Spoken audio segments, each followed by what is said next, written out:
बिस्मिल्लाहिर्रहमानिर्रहीम।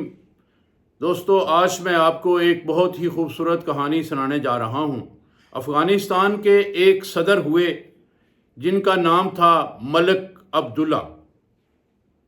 मलिक अब्दुल्ला बहुत ही ईमानदार, दानिशमंद और हकीकत पसंद और इंसाफ पसंद हुक्मरान हुए हैं। उनके दौरे हुकूमत में कोई बंदा ये नहीं कर सकता था कि वो किसी चीज़ को अपनी मर्ज़ी से मनमानी करे, यानी किसी चीज़ का रेट हो, कोई मामलात हों, वो हर चीज़ पे कंट्रोल रखता था। इसी तरह का वाक़या ये मैं सुनाने जा रहा हूँ कि एक साहब मलिक अब्दुल्ला जो सदर अफ़गानिस्तान थे उनके पास आता है और आके बताता है कि जनाब, ये जो शहर के बाहर तांगे वाले हैं वो अपनी मनमानी कर रहे हैं, सरकारी रेट पे कहीं जाने को तैयार नहीं हैं। तो मलिक अब्दुल्ला गुस्से से लाल पीले हो गए और उन्होंने कहा कि कल इनका ऐलान जो है इलाज कर लेते हैं। तो कल मलिक अब्दुल्ला अपना हुलिया तब्दील करके एक आम इंसान के हुलिये में वहाँ जाते हैं। एक तांगे वाले से पूछते हैं कि भाई फ़लाँ जगह जाओगे? उसने कहा जी बिल्कुल साहब, बैठे जाएंगे, क्यों नहीं जाना। उन्होंने कहा कि कितने पैसे, सरकारी रेट पे जाओगे? उन्होंने कहा नहीं जी, सरकारी रेट पे तो नहीं जाऊंगा। तो उन्होंने कहा बताएं फिर कैसे जाना है। उन्होंने कहा कि जी मैं इसके 5 रुपये लूँगा। तो मलिक अब्दुल्ला ने कहा कि देखें, सरकारी रेट जो है वो 1 रुपया है, आप ऐसा करें 1.5 रुपया ले लें।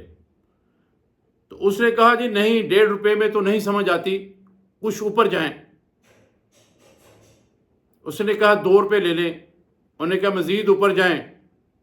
उन्होंने कहा जी 2.5 रुपये ले लें। उन्होंने कहा जी मज़ीद ऊपर जाएं। उन्होंने कहा जी 3 रुपये ले लें। उन्होंने कहा बजाओ ताड़ी।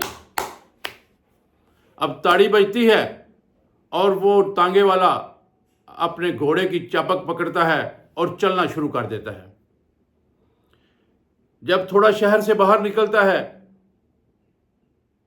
तो तांगे वाले हों या हमाम वाले, इन लोगों को कुछ आदत होती है कि जो अपनी सवारी होती है, अपना क्लाइंट होता है, अपना गाहक होता है, उससे बातें करना शुरू कर देते हैं।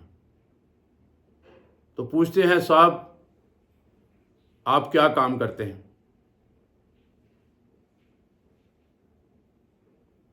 उन्होंने कहा कि जी बस मुल्क की खिदमत करता हूं। कहने लगा फौजी हो? मलिक अब्दुल्ला ने कहा कुछ और ऊपर जाओ। उसने कहा जी सूबेदार हो? उन्होंने कहा जी कुछ और ऊपर जाए। कहते लगा कि जनाब मेजर हैं? मलिक अब्दुल्ला ने कहा कुछ और ऊपर जाओ। उसने कहा जी जनरल हैं? उन्होंने कहा कुछ थोड़ा और ऊपर जाओ। अब तांगे वाले के होश उड़ गए। उसने कहा जी चीफ ऑफ आर्मी स्टाफ हैं, सदर हैं। तो मलिक अब्दुल्ला ने कहा बजाओ ताली।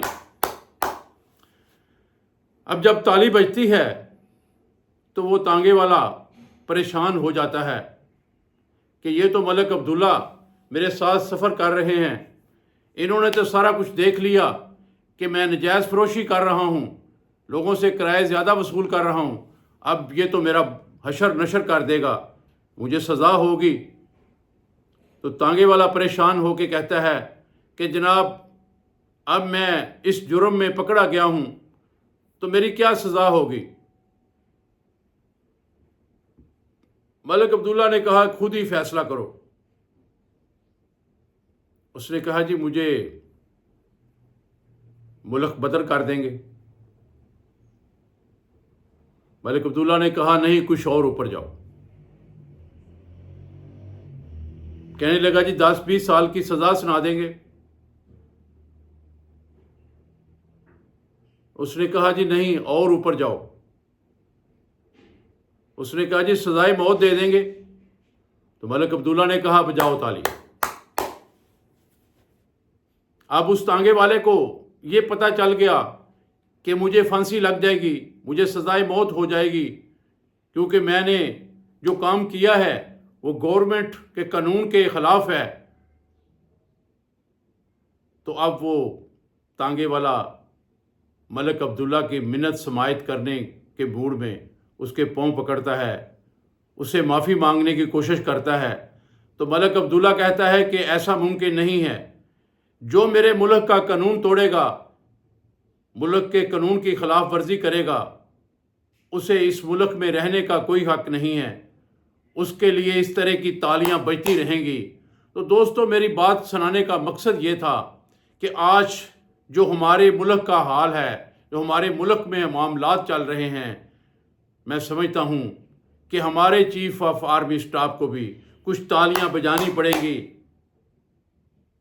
کچھ اور اوپر جانا پڑے گا. اور اسی طرح کی اگر 5-7 تالیاں بج جائیں تو میرا خیال ہے کہ ہمارا ملک بھی ٹھیک ہو سکتا ہے، ہمارا معاشرہ بھی ٹھیک ہو سکتا ہے، ہمارے ملک میں بھی امن و ایمان ہو سکتا ہے. یہ جو لا قانونیت ہے، یہ جو بے چینی ہے، پریشانی ہے، مہنگائی ہے، اور یہ سارے معاملات جو ہیں یہ چند تالیوں کے دوری پہ ہیں. میری ریکویسٹ ہے چیف آف آرمی اسٹاف سے کہ پلیز تھوڑا اور اوپر جائیں اور اس طرح کی چند تالیاں بجا کے اس ملک کو سیدھی ڈگر پہ لے آئیں. اللہ آپ کا حامی و ناصر ہو. بات پسند آئی ہو لائک کر دیں. جو دوست چینل پہ نئے ہیں سبسکرائب کریں، چینل میں شامل ہو جائیں. بشرط زندگی پھر کل ایک نئی بات، نئی کہانی کے ساتھ ملاقات ہوگی. کل تک اجازت. اللہ حافظ.